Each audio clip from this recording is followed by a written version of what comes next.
遠慮ください。繰り返しお知らせします。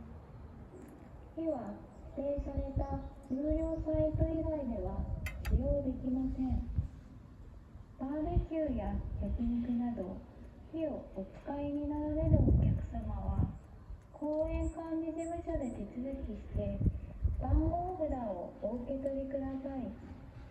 ゴミは各自お持ち帰りください。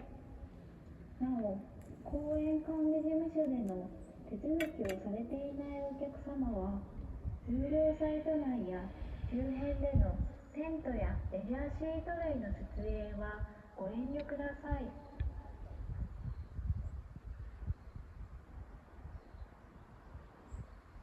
公園管理事務所からお知らせします。公園内には犬の連れ込み、また自転車の乗り入れは禁止になっております。